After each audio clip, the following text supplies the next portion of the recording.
everybody.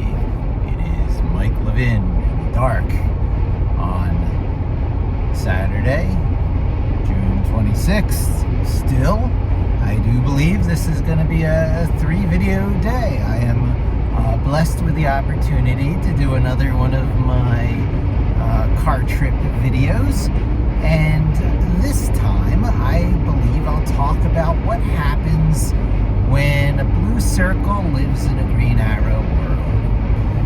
And on the last video, which is kind of a prerequisite to this video, so if you didn't watch the one about are you a blue circle or a green arrow, you might want to go watch that. But in super summary, there's among the many ways of categorizing people, of describing them, one of the more useful ways is whether they are a soft, gentle, sensitive, blue circle type, higher sensitivity. It's kind of like a superpower, but it makes them emotionally vulnerable and less suitable for the kinds of tasks that are handled by the other personality type.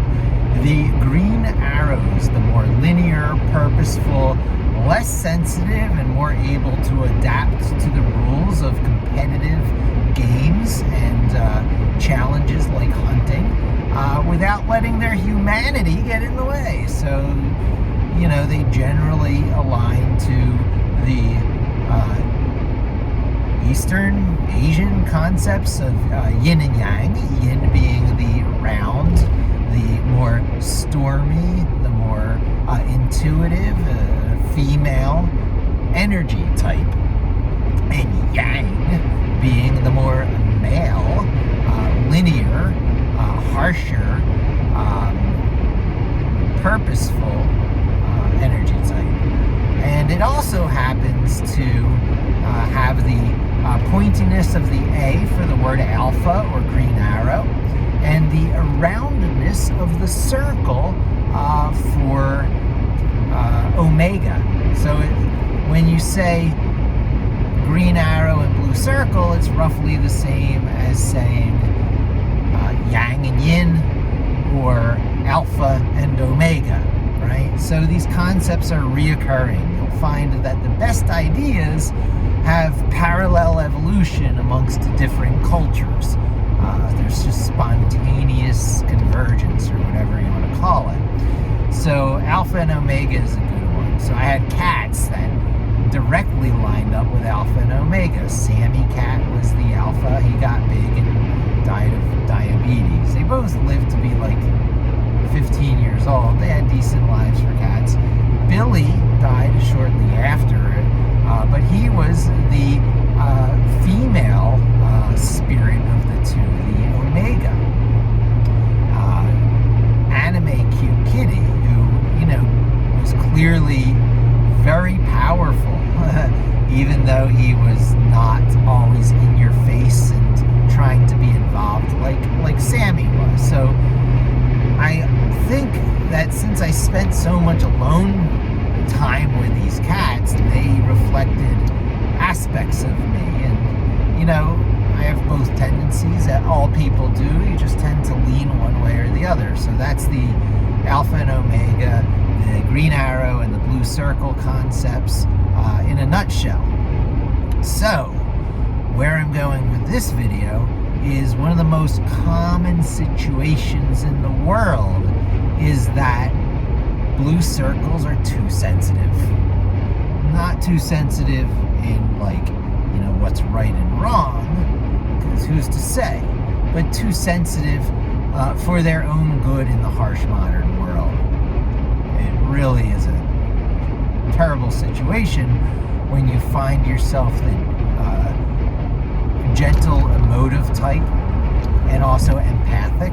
You feel the feelings of other people, not in the Star Trek way of betazoids, but more in, you know, just being aware enough of other people, what they must be thinking, what they must be feeling based on what you know of yourself. It's easy to project that onto other people and, you know, feel the pain and suffering of people who, you know, have injuries or whatever. So that helps a lot. Being compassionate and being sensitive and being tuned into those things does in fact help a lot. But the world is geared around Green Arrow-ness, especially here in the United States. Different cultures, it might be other ways, but the way we put, success in business on a pedestal, financial success on a pedestal, these are all... There's now a slowdown on I-95 lower level north causing an 8-minute delay. You will now arrive at 12:35 a.m. Okay. So there are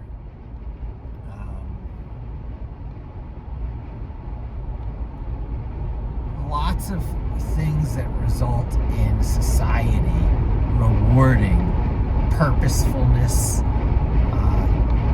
clear-mindedness, the subduing of your inner emotions and inner thoughts, putting your intellectual brain in charge, maybe ignoring your intuition in favor of best practices and patterns that have always worked for you, muscle memories that have overridden your intuitions. You can't be a surgeon and give in to your sensitive emotive type. It will probably interfere with doing a good job. So, if you're born male in blue circle and have any ambition in life, a desire to engage, a desire to be a productive member of society, a lot of people find a spouse and have the ability to sort of disengage from society, and that's one way to do it. However, many are like, I gotta have a job, I gotta have a career, I gotta live up to parental expectations, I gotta just survive, I gotta survive on a daily basis. And those blue circle types have to find defense mechanisms. Enter the red armor. You will see it all over media, with the modern mega example, of course, being Tony Stark and Iron Man, literally building your own red armor. Keeps you alive, right? Because it had a medical purpose at first. And then gives you superpowers. Well, it doesn't begin and end at Iron Man, even though it's such a compelling example. You can protect yourself by being too fast to touch. Somehow that ends up red too, and that's the Flash. You can let things pass through you or become so hard that, you're indestructible. That would be the Vision, also red, I believe. And if not, you'll go to Red Tornado from the other side. DC Comics has their own entries into all these things. Of course, Deadpool is another example. And, it's not just the trick of picking any hero that's red and go, aha, there's an example. You will find more often than not that the red characters underneath are deeply, deeply emotive characters. They would wear their feelings on their sleeves and be extremely vulnerable, except they mustn't. They can't. In order to survive, they built a type of red armor around them. And, who wouldn't, right? Red is the color of passion and anger. It's also the color of blood. But it has the redeeming qualities. It's ripe fruit. It's your prime visual key that something's ready to eat and is going to be delicious, although it might end up poisonous as well. But it's easy to see how someone who feels vulnerable, the blue, I've got the blues. See, those blues are emoters. If you've got the blues, abba die. If I were green, I would die. If you are blue, and you want to go out into a Green Arrow world, you suit up in your red armor. And you build it all kinds of ways. You build it intuitively in your mind growing up. Say you're a sensitive type born into a family of green arrows who, unfortunately, because they lack empathy, identifying someone who they can get a rise out of easily, take great pleasure in poking and prodding and otherwise, antagonizing and upsetting the emotive blue type, because it's fun. It's good sport for the green arrows, especially when they're young and they haven't, learned to at least artificially add empathy so that they're not outcast as monsters. So sociopaths are utterly green arrows. And as you get older and wiser, you tend to at least be able to play the role of the empathizer, the part-time blue circle, even when you're a green arrow, so that you're not a total jerk. When you're young, it's not always the case. So if you're unfortunately cast into a family with siblings of green arrows and you're a blue circle, I pity that person. However, I also hope for that person. I send them my strongest, hopes and desires for them to be able to intuitively suit up in their red armor. And it can come off as emotional distance, right? So they seem aloof. They seem perhaps even better than you. Of course, the green arrows are going to read it as aloofness and snobbishness, but more so it's tuning out and dialing down of the sensitivity that would otherwise literally drive you insane. People can go insane being able to unfilter out the intense stimuli of particularly people being cruel to you. So you learn to have the green arm or the red armor of the type that makes you, in narcissistic circles, they call it gray rocking, right? There's all kinds of terms. These concepts reoccur. But the more emotional distance you put between yourself and the source of the upsetting feelings, the better you can get through the day.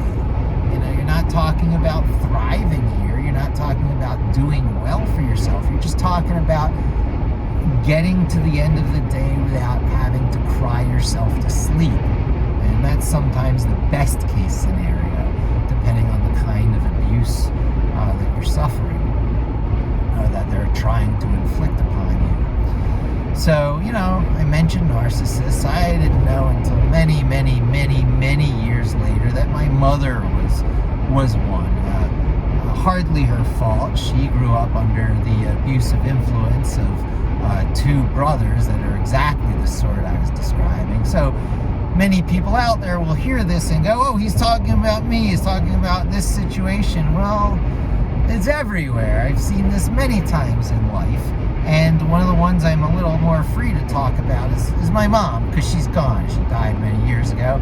And in hindsight, in retrospect, my sister had very little choice but to become the, person she did under the influence of my mother. Now, it turns out I had an unending capacity to entertain, to be the narcissistic supply to my mother, to the point where when she divorced my father and my dad was mostly out of the picture, that sort of strong relationship developed between me and my mother that the narcissist is going to try and do to get their narcissistic supply. Pop out the one, person who failed to do their job and pop in another, just like a fuel tank. So I played into it. My mom gave me a number of really good experiences. I went to New York with my mother. I was driving into Manhattan through the Lincoln Tunnel today by accident, by a GPS mistake. I lost 20 minutes on driving into the city. And I had flashbacks of my last time in Lincoln Tunnel. I thought it was my field trips from high school, but upon more reflection, I realized it was when driving into the city with my mother for my 16th birthday. And that whole wonderful and whirlwind and let's go here and let's go there. If it wasn't narcissism, it was something in that neighborhood of related things. There's borderline. There's a mixed bag of stuff that share various characteristics, and my mother was some version, some flavor of that. And I was good for her, but she was not good for me. And in later years, she went completely batshit crazy. The whole, schizophrenia and what they used to call bipolar, and of course a heavy paranoia layered in. And I was there for her. I rescued her, quote, rescued her twice, and realized it was just jerking around manipulation. And when she tried to do it again for the third time, I was with a baby, 2-year-old child. I had a child at that point in my life. And my mom had terminal cancer, terminal lung cancer, which she ended up dying of, whatever they call that, stage 4. And I was in constant communication with her, dropped tons of family photographs over there, but I would not uproot my life, put my job on hold, put my new daddyship on hold, the most important things that I was making for myself, to sit by her bedside. Now, it's not like she caused the cancer and tried to do that to me, but her knowing that she has had so much success in making me uproot my life and be her, whipping post supply in the past, that's the only way I could read it on that third time. So I said, sayonara Sally that third time. Quite literally, I flew out there. I did take the trip out there. I let her meet her grandchild. She met Addie. That was very meaningful to me that I had that trip. And I'll tell you the story of the Red Wranglers at some point. I'm driving a red Jeep Wrangler right now, and my mother is the one who introduced me to that concept while she was in one of her worst states of, what I thought of at the time are worst states of mind. I've really come around since then. At those times, a girlfriend that I had during one of those rescuing events that tore me apart said to me, "It sounds like you either want a well mother or a dead mother." And that really hit me. That really struck with me. And it's like there are these other in-betweens, because people who go off their medications because they hate who they are when they're on their medication have a point. If you like who you are in your manic state of the manic depressive, and you're okay with being, schizophrenic, so that other people just, can't make sense of you, is it not your right? If you have the wanderlust and the means to travel around like that, who's to say it's wrong? So my mom ditched me. She used her checkbook, which she still had her, while I was bringing her back from Santa Fe, New Mexico, where she was living as a homeless person. And the Mexican government called me after identifying her and said, your mother's out here living as a homeless person. Can you come and get her? So I did. And bringing her back into, I forget where it was, San Felipe, New Mexico. If I said San Felipe, Baja California. San Felipe in Baja California is where she disappeared to and was living homeless. And Santa Fe, New Mexico was, quote, home for her in the United States at that time. So just as I got her to Los Alamos, New Mexico, where I was told there was good medical facilities and I could maybe get her some help, she ditched me and went to an auto dealership, bought a Red Wrangler, and drove off into the sunset after I did all this. And then when I went back years later, when she had cancer, I got a rental car. It just happened to be budget that had Chryslers, I think. And they said, do you want to upgrade to a Wrangler? And it didn't even register with me. It was that same vehicle. And I was like, okay. So you can imagine my shock when I walked out and it was the modern version of the same exact vehicle, the red Wrangler. So there's that Red Armor. I guess the Red Armor video is also the Red Wrangler video. Years before that, my first car coming out of college that I bought for myself actually happened to be a red Jeep Wrangler. Yeah, so, no, it wasn't a red, it was a red. In half a mile, keep right to stay on I-80 East. Follow signs for I-80 East Patterson. Okay, sorry about the navigation, but I'm going a way that I don't normally go, so I do need to keep alert. Have GPS on. Yeah, no, it was a red path. Keep right to stay on I-80 East. My first car coming out of college that I bought for myself, not quite new. I got it 1 year old. Continue on I-80 East for 7 miles. A pattern that I continued, by the way, when I bought this Jeep Wrangler, 1 year old, getting most of the depreciation taken right from the first person who drive. Although I was the first owner of this, so it's not exactly the same. But the Pathfinder was 1 year used by a doctor who returned it or traded it in for something else. So I got it for about $18,000. And it was a red Pathfinder, very beautiful. But I did not realize at the time that I hated Nissans. It was the family vehicle growing up, the family brand, the family car brand. Going back to Datsuns, we had B210s and stuff. So I was drawn to the brand of Nissan, and this red Pathfinder served me very well over the years, except it didn't hold up that well. A transmission went out, and so someone said to me, I think it was my cousin Joanne, sometimes the time comes when you gotta let go of things. And so I did. I let go of that red Nissan Pathfinder, but when I got a car like that again, I'm like, let go of it? Heck, I'm getting a red Jeep Wrangler this time. I'm perfecting my the Red Armor, the vehicle manifestation of my Red Armor. Got the lifetime warranty on it, cost me about $3,500. But now everything that wears out, is the transmission and all, is going to be replaced. And I'll be able to hand this down to my kid. As long as I don't transfer the title, as long as I remain the technical owner, she has free repairs on this for life, right? So I get to give my kid the Red Armor that served me so well through the years she was growing up. This has been my secret weapon to get out to the burbs of Pennsylvania, the Pocono Mountains, the vacation area from where I grew up in the burbs of Philadelphia.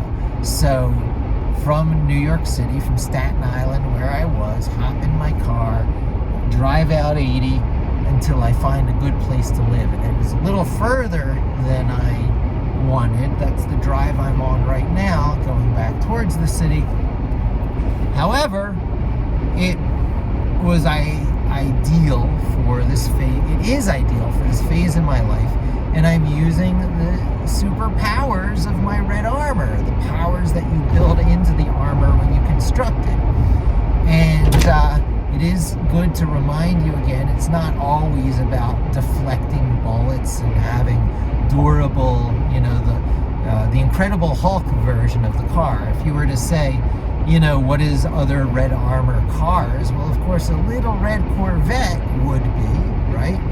But it's the Flash version of Red Armor. You can do speed, you can do ruggedness. So this car is like the Hulk of cars, whereas a little red Corvette would be the Flash of cars. And in the case of the Vision, things can pass right through you. You can be untouchable. And if I got the colors wrong for the Vision, we'll go to Red Tornado on the DC side, who has similar, impossible to touch from his riding the whirlwind and everything. Now, it does so happen that the red color can change because it just doesn't fit the motif. What color do you go to when you're a softie on the inside but have to project hardness, have to project invulnerability and armor, but can't go red for whatever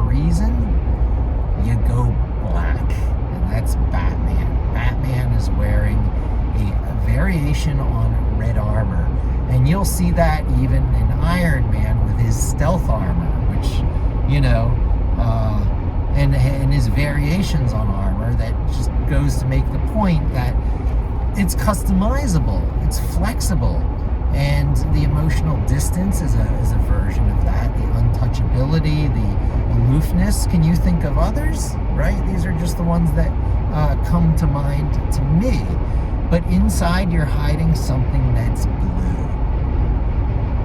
Red armor covers a round blue circle, soft, fluffy, emotive, much sweeter than you want to project interior soul.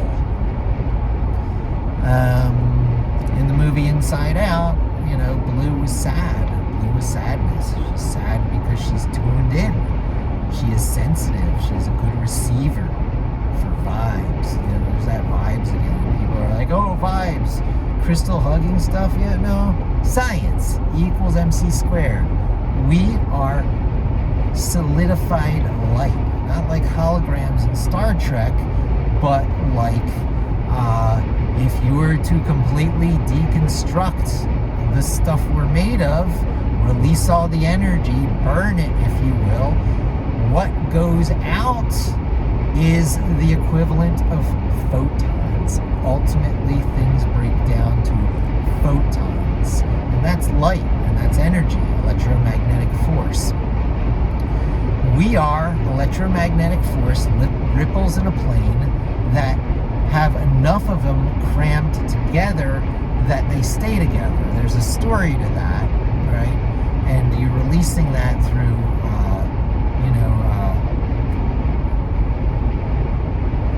fusion and fission. It's different versions of releasing it. But we're light. We're standing waveforms, condensed together, hard light. And this vibe stuff really does have something to it because, those are vibrations, particle waves moving through the medium that it's a part of, having a higher energy state that ripples and travels down through the medium. That's a vibration. The superstring people will talk about vibrations till the end of creation.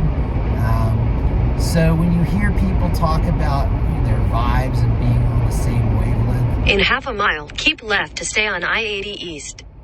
Is it very, very true stuff, truer than you know. So what else is there to say that I could go off in different directions, but I told the story of the Red Wranglers, one that my mom keep left to stay on I-80 East. Took off in when she ditched me on one of my times, quote, saving her.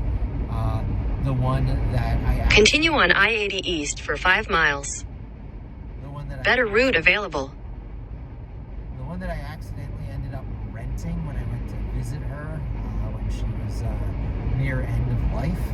And then the one I ended up buying for myself because I can't let that have power over me in a negative way. I find it as a source of energy. And despite the grief and angst that my mother caused in my life, the many years of setback of, towards thriving, but that's okay. The journey is the reward. I wouldn't be the person I am. I wouldn't be enjoying the rewards in life that I'm enjoying today, where had I gone a different course. Sometimes the slowest learning is the best learning because by the time you get to those aha moments, you're old enough to appreciate it. There's also a discussion of switching from explore to exploit. Exploit sounds like a bad word, but people who go to college for a big, powerful degree and come out and become successful with some business plan and startup right away are kind of peaking early in the same way high school football stars peak early, and then they're living in the past for the rest of their life, their prior glory days. My glory days are ahead of me, and I'm already 50 years old, which I consider barely halfway through. If you take care of yourself, how you eat, how you exercise, you end up looking young, feeling young, acting young. This is a better course. If the candle's going to burn all the way down anyway, why front load it with all this crap according to the traditional expectations of the alpha games? That's all that is. Do well financially, make a life for yourself, settle, right? They call it settling. When do you want to settle? I'm looking forward to having that, buy an RV retirement kind of life, but without retiring, just ditching the house, going on the road. I see millennials doing it all the time, and with the ability to telecommute the way so many are, it seems like it might be a reality. And the only thing stopping me really is the fact that I want to stay close to my daughter, and she's living in Staten Island being homeschooled. So the homeschool might play into it. Maybe she'll be able to come on the road with me. It seems like it would be good for her. One should know many ways of living and not settle into a static state. And I'm just really starting to hit my stride. I feel more me than I ever had. I guess this is a point I should really wrap up on. You're not just trying to find your true inner self. Your true inner self is a very minimal thing. It's only tied to your original DNA that was there at the time of conception. You are billions, if not trillions of times more than that, subtle variations, epigenetically, through force of willpower, altered versions of that. Betterment. Why are you here? Are you here to just live out a predetermined plan by the spin of the dice at conception? No. You're here to use that at a starting point and to have a journey, to have the experiences here in this material world for what it's worth. Whether you're atheist or, believe in afterlife or in God or whatever it is. What a terrible label for the concept. I believe in God, but I hate the word. It's so ridiculous. And in Judaism, there is this concept that the name of God is so profound that humans can't even say it. So we settle for things like Yahweh and all these variations, Adonai, that fill in for the word of God. And there's this silly superstition that you can't write the word God because it would be a blasphemy to erase it. Well, it's just symbols. It's silly. None of the words we use for that concept do it justice. So yeah, I believe we're in the material world to have an experience here, to be trapped in a body, in half a mile, keep left to stay on I-80 East. We're like anti-bubbles that splashed up out of the ocean. Instead of bubbles in water, we're bubbles of water that have come out of the water onto the dry land, trapped in the gravity well of the earth. So, bubbles of liquid. Keep left to stay on I-80 East. A round thing moving around in tiny little distances on that surface for the most part. Continue on I-80 East for 4 miles. And so, purpose? What's the purpose? I don't know. Maybe there is, maybe there isn't. I see a beautiful blue moon up there. I know that the striving for purpose, the looking for meaning might be the purpose and meaning, right? The question is not articulated. The answers, you don't even know what question. Maybe it's the finding the right question. We don't know. And maybe there is no real purpose or meaning as such, except for going through your turn, having your turn here. So, whatever. Meaning is ascribed. Political and religious dogma.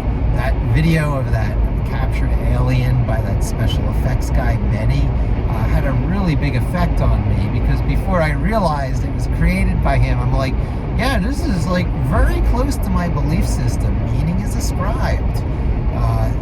There is no one true purpose or meaning. Stop seeking it. Infuse some purpose and meaning. And have a strong mind. I'll talk later about, absolutism and relativism and fixed position and floating positions and having anchors and finding parts of your central vibe that you can constantly lean on, even though you're inventing yourself in new ways. The parts that you go back to remind yourself at least who you were the parts of you want to carry over into your new self.